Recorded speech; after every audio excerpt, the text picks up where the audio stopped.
जय हिंद दोस्तों। आज मैं इस वीडियो में आप लोग को बताने वाला हूं कि सीआईएसएफ फायरमैन का जो रिज़ल्ट आया है तो अब नेक्स्ट स्टेज क्या होगा और नेक्स्ट स्टेज के लिए मुझे क्या क्या प्रिपरेशन करनी पड़ेगी, क्या क्या कागजात, क्या होगा, सीबीटी हो चुका, रिज़ल्ट हो चुका है तो नेक्स्ट प्रोसेस क्या है। मैं आपको बता दूं कि सीआईएसएफ फायरमैन का जो एग्ज़ाम हुआ है इसका रिज़ल्ट आने के बाद आपका फॉर डॉक्यूमेंट वेरिफिकेशन मतलब आपका अब डॉक्यूमेंट वेरिफिकेशन किया जाएगा। आपके सारे डॉक्यूमेंट्स जो आपने फिज़िकल के पहले दिए थे, मतलब फिज़िकल के समय ही दिया था जो आपने, वो सारे को सत्यापित किया जाएगा, वेरीफाई किया जाएगा। मतलब आपको सारे ओरिजिनल डॉक्यूमेंट्स अब दिखाने पड़ेंगे फिर से एक बार, आगे स्टेज के लिए फिर क्वालिफाई करेंगे। तो आपको मुख्यतः अभी दस्तावेज अपने डॉक्यूमेंट्स के ऊपर काम करने हैं।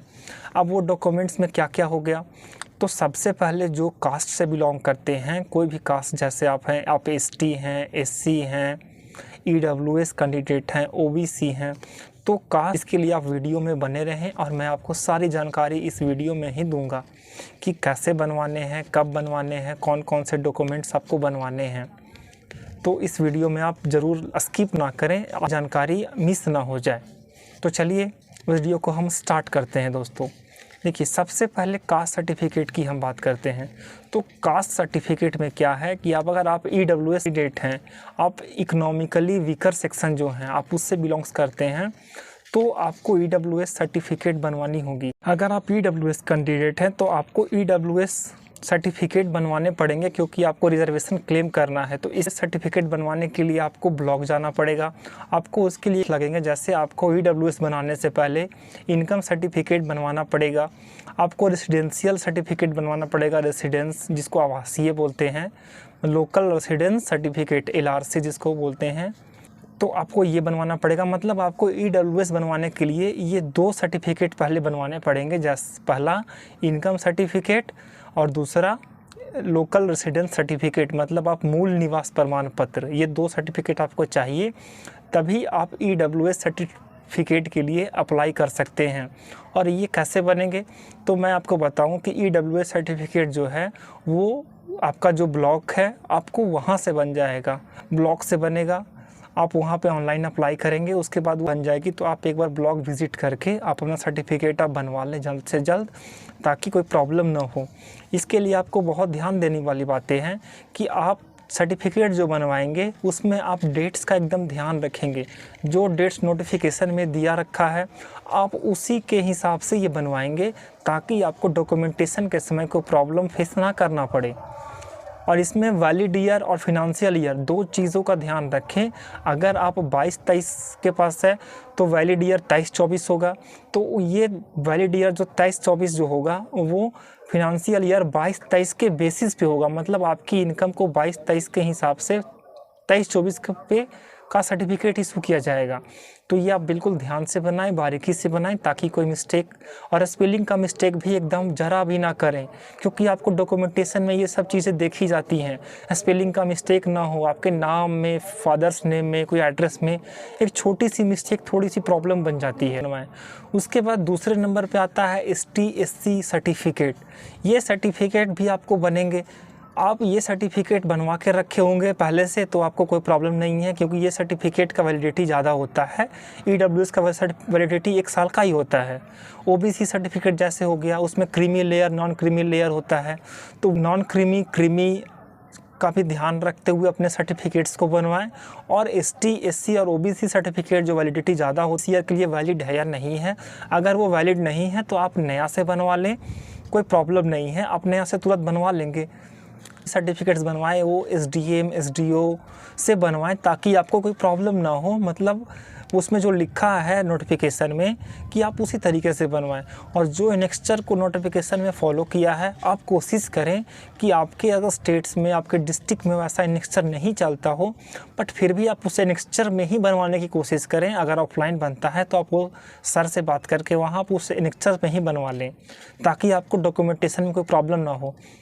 को मैं बताना चाहता हूं कि आपके पास लोकल आईडी का एक आईडी प्रूफ होना चाहिए, जैसे कि आधार कार्ड हो गया, पैन कार्ड हो गया, ड्राइविंग लाइसेंस हो गया, या आप पहले से जॉब करते हैं तो आपका जो ID card, government ID card हो गया, तो वोटर आईडी कार्ड हो गया, तो ये सारी चीज़ों में से आपको एक ये आपको प्रूफ के लिए।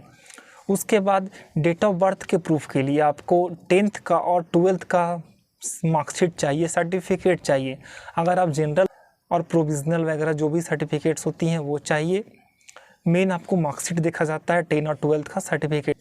उसके बाद आप किसी भी बोर्ड से हैं तो आपका 10 और 12th का सर्टिफिकेट जो मार्कशीट है वो देखा जाएगा। तो उससे आपका डेट ऑफ बर्थ को देखा जाएगा कि वो डेट ऑफ बर्थ आपने जो लिख रखा है आवेदन में वो वही है जो आपके सर्टिफिकेट्स में है। और आपके नाम का भी उसमें वेरीफाई किया जाएगा कि जो 10 का सर्टिफिकेट में आपका नाम है, 12th में नाम है, वही आवेदन में आपने लिखा है या ना लिखा है। तो क्लास 10 और 12 का सर्टिफिकेट्स, आईडी कार्ड एक कोई जो मैंने बताया आपको 3-4-5 आईडी कार्ड में आप एक रखेंगे। उसके बाद आप कास्ट सर्टिफिकेट, अगर आप कास्ट को क्लेम करना चाहते हैं तो caste certificate, EWS, OBC, ST, SC। उसके बाद अगर आप पहले से किसी जॉब में कार्यरत हैं तो आपको ESM का सर्टिफिकेट भी लगेगा, जो एनेक्स्चर दिया गया है उसके हिसाब से आपको देना पड़ेगा कि आप पहले से कहीं कार्यरत थे। कल रेसिडेंस सर्टिफिकेट चाहिए, मतलब मूल निवास प्रमाण पत्र, क्योंकि आपका CISF फायर में जो कट ऑफ लगेगा वो स्टेट के लगेगा। जिस स्टेट में जितनी वैकेंसी है, जितने कैंडिडेट है, उसके हिसाब से वो कट ऑफ लगेगा। तो इसके लिए आपको लोकल रेसिडेंस सर्टिफिकेट प्रोवाइड करना एकदम ज़रूरी है। आपको एकदम ये सर्टिफिकेट चाहिए क्योंकि आपको कट ऑफ स्टेट के बेसिस पे लेना है। तो जिस स्टेट का कट ऑफ कम जाता है, आप वहाँ से बिलोंग करते हैं, तो आपके सिलेक्शन के चांसेस बहुत ज़्यादा बन जाते हैं। तो आप एकदम कोशिश करें कि जो लोकल रेसिडेंस सर्टिफिकेट है, मूल निवास प्रमाण पत्र है, वो SDM के लेवल का बनवा लें, मजिस्ट्रेट के लेवल का बनवा लें, ताकि लोकल रेसिडेंस सर्टिफिकेट में कोई प्रॉब्लम ना हो। क्योंकि लोकल रेसिडेंस सर्टिफिकेट में मैंने देखा है कई कैंडिडेट्स बाहर हो जाते हैं। एसेंशियल सर्टिफिकेट में उनके ज्वाइनिंग हो जाने के बाद भी रेसिडेंस सर्टिफिकेट में वो बाहर हो जाते हैं क्योंकि वो फर्जी तरीके से बनवा लेते हैं। तो जो भी सर्टिफिकेट्स आप बनवाएं एकदम क्लियर बनवाएं और जो सही है आप वही बनवाएं। क्योंकि मैंने बहुतों को देखा है कि वो हैं किसी स्टेट के और बनवा लेते हैं किसी और स्टेट से लोकल रेसिडेंस सर्टिफिकेट, मूल निवास प्रमाण पत्र, जिसके कारण बाद में जब वेरिफिकेशन होता है यहाँ से क्रॉस वेरिफिकेशन, तो उसमें वो बाहर हो जाते हैं क्योंकि वो फर्जी तरीके से बनवाते हैं। तो आप इसका बिल्कुल ध्यान रखें और आप जो भी सर्टिफिकेट्स जो मैंने बताया वो एकदम आप समय से बनवा लें। तो मैं फिर से आपको देना चाहता हूँ, इस वीडियो में रिकॉल कर देना चाहता हूँ।